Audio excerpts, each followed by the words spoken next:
নমস্কাৰ মই নীতিশ তালুকদাৰে আপোনালোকক স্বাগতম জনাইছো মোৰ ইউটিউব চেনেলটোলৈ। আজি আমি এটা বহুত গুৰুত্বপূৰ্ণ বিষয়ৰ ওপৰত আলোচনা কৰিম।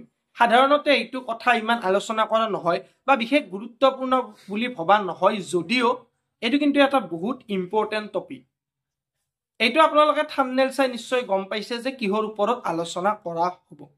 চাওক, যেতিয়া এগৰাকী মানুহৰ মৃত্যু হয় তেতিয়া হলে সেই মানুহগৰাকীৰ দখলত বা তেওঁৰ অধিকাৰত যিখিনি মাটি থাকে সেই মাটিখিনি উত্তৰাধিকাৰী সূত্ৰে তেওঁৰ পত্নী আৰু তেওঁৰ সন্তানলৈ স্থানান্তৰ হয়। অৰ্থাৎ আপোনালোকে মানুহগৰাকীৰ মৃত্যুৰ পিছত উত্তৰাধিকাৰী সূত্ৰে নামজাৰি কৰি তেওঁৰ মাটিখিনি আপোনালোকৰ নামলৈ আনিব পাৰিব। এতিয়া এই উত্তৰাধিকাৰী সূত্ৰে নামজাৰি কৰোতে বহুত মানুহে এটা সাধাৰণ ভুল কৰি দিয়ে, যাৰ কাৰণে যেতিয়া তেওঁলোকে অনলাইন এপ্লিকেশ্যন কৰে তেওঁলোকৰ এপ্লিকেশ্যনখন ৰিজেক্ট হৈ যায় আৰু কাৰণটো তেওঁলোকে বুজি নাপায়। কাৰণটো কি, যেতিয়া আপোনালোকে উত্তৰাধিকাৰী সূত্ৰে নামজাৰি কৰিব যায় তেতিয়া গাঁওবুঢ়াৰ পৰা যিখন লেখা লাগে তাত আপোনালোকৰ অকল পুত্ৰ সন্তান কেইগৰাকীৰ নামটো লিখাই এনে যে এইগৰাকী মানুহ, ধৰি ললো মই এ বুলি, এ নামৰ মানুহগৰাকী আছিল, তেওঁৰ মৃত্যু হল, তেওঁৰ এতিয়া উত্তৰাধিকাৰী এই কেইগৰাকী, আৰু এই কেইগৰাকী বুলি লিখি লৰা কেইজনৰ নাম দিয়ে। মানে যদি ছোৱালী সন্তান আছিলো তেতিয়া আপোনালোকে নামটো দি নিদিয়ে। এইটোৰ ফলত কি অসুবিধা হয় চাওক, গাঁওবুঢ়াৰ যিখন লিখা আছে সেইখনৰ ওপৰত ভিত্তি কৰি উকিলে এখন এফিডেভিট বনাই দিব আৰু এই দুটা ডকুমেন্ট লৈ আপোনালোকে নামজাৰিৰ কাৰণে অনলাইন কৰিব। যেতিয়া অনলাইন কৰিব, এই অনলাইনটো কৰাৰ পিছত এপ্লিকেশ্যনখন প্ৰথমতে মণ্ডলৰ তাত যায়, তাৰপিছত চাৰ্কুল অফিচাৰৰ তাত যায়। তো মণ্ডলৰ তাত গৈ পেলাই মণ্ডলে যেতিয়া এপ্লিকেশ্যনখন চাব তাততো গোটেই ডিটেইলছ খিনি থাকে, আপোনাৰ গাঁও ক'ত মাটি আছে। তো গাঁওখনৰ আপোনালোকৰ যিজন গাঁওবুঢ়া আছে তেওঁক মণ্ডলে কণ্টেক্ট কৰিব আৰু সুধিব যে এই এ নামৰ মানুহজন যে আছে তেওঁৰ ল'ৰা ছোৱালী কি বা তেওঁৰ উত্তৰাধিকাৰী কোন কোন। তো তেতিয়াতো গাঁওবুঢ়াই কৈ দিব যে ল'ৰাও আছে ছোৱালীও আছে। তো আপোনালোকে যেতিয়া এপ্লিকেশ্যন কৰিছিল ছোৱালীৰ নাম দিয়া নাই, আপোনালোকে অকল ল'ৰা কেইজনৰ নাম দিছে, কিন্তু আইন মতে বা নিয়ম অনুসৰি ছোৱালী কেইজনীয়েওতো সেই মাটিখিনিৰ মালিকীস্বত্ব পায়। তো মণ্ডলে কি কৰিব, আপোনালোকৰ এপ্লিকেশ্যনখন ৰিজেক্ট কৰি দিব।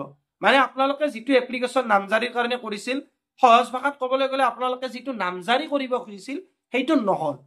কিন্তু আপোনালোকে বস্তুটো বুজি নাপায় যে ক'ত খেলি মেলি লাগি আছে, আকৌ অনলাইন কৰে আৰু মানে চব হৈ যায়, ৰিজেক্ট হৈ যায়।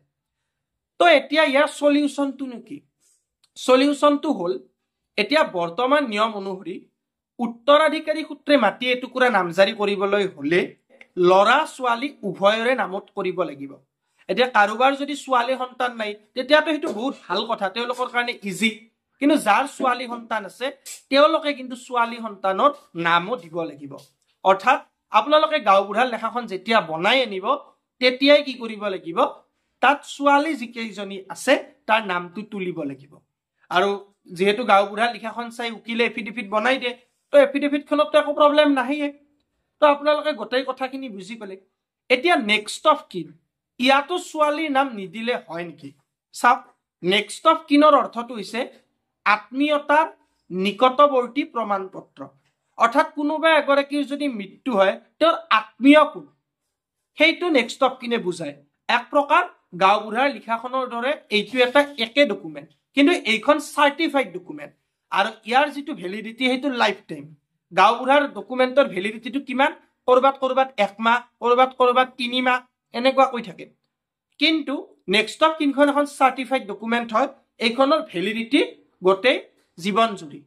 এতিয়া কথা হ'ল, নেক্সট অফ কিনখন বনাওতেও কিন্তু গাঁওবুঢ়াৰ লেখা লাগে আৰু আপোনালোকে সেই সেম ভুলটো ইয়াত কৰিলে সেইটো কি হ'ব, খেলি মেলি হৈ যাব। মানে নেক্সট অফ কিন বনাওতে যিখন গাঁওবুঢ়াৰ লিখা লাগে সেইখনতো কিন্তু চবৰে নাম, যদি মানুহগৰাকীৰ পত্নী আছে পত্নীৰ নাম, সন্তান ল'ৰা ছোৱালী উভয়ৰে নাম দিব লাগিব। তো বুজি পালে? এতিয়া এটা মই আৰু ইম্পৰ্টেণ্ট কথা কওঁ, যেতিয়া নামজাৰি কৰিবলৈ যায় তেতিয়া কি হয়, বহুতে কি কৰে যে মানুহগৰাকীৰ মৃত্যু হল, মানে দেউতাকৰ মৃত্যু হল, মাকৰ নামটো দিয়া নাই, ল'ৰা ছোৱালীৰ নামটো দিছে। তো কেতিয়াবা কেতিয়াবা কি হয়, সেইটো নামজাৰি হৈ যায়, মানে মাকৰ নামটো নিদিলেও কোনো এটা প্ৰব্লেম নাই। কিন্তু নেক্সট অফ কিন বনালে যিগৰাকী মানুহৰ মৃত্যু হৈছে তেওঁৰ কিন্তু ঘৈণীয়েকৰ নাম অৰ্থাৎ মাকৰ নামটো দিবই লাগিব। কাৰণ এইটো নিকটৱৰ্তী আত্মীয়তাৰ প্ৰমাণ পত্ৰ মাকগৰাকীওতো তেখেতৰ আত্মীয় হয় তো আপোনালোকে বুজি পেলে এই যিটো ভিডিঅ' আছিল এই ভিডিঅ'টোত মই আপোনালোকক এইখিনি কথাই বুজাব চেষ্টা কৰিলো যে ছোৱালীৰ নাম নোহোৱাকৈ হয় নে নহয় বহুতে এইটো ভুল কৰে কিন্তু আচলতে নহয় আৰু যদি আপোনালোকে নামজাৰিৰ বিষয়ে জানিব খোজে তেতিয়াহ'লে মই ডেছক্ৰিপশ্যনত লিংক থাকিব তাত আপোনালোকে ক্লিক কৰি এইটো চাব পাৰিব যে নামজাৰি কেনেকৈ কৰে আৰু লগতে আপোনালোকে এইটোও চাব পাৰিব যে নেক্সট অফ কিন কেনেকৈ বনায় তো আজিলৈ ইমানেই যদি ভিডিঅ'টো ভাল লাগিল তেতিয়াহ'লে লাইক কৰিব চেনেলটো ছাবস্ক্ৰাইব কৰিব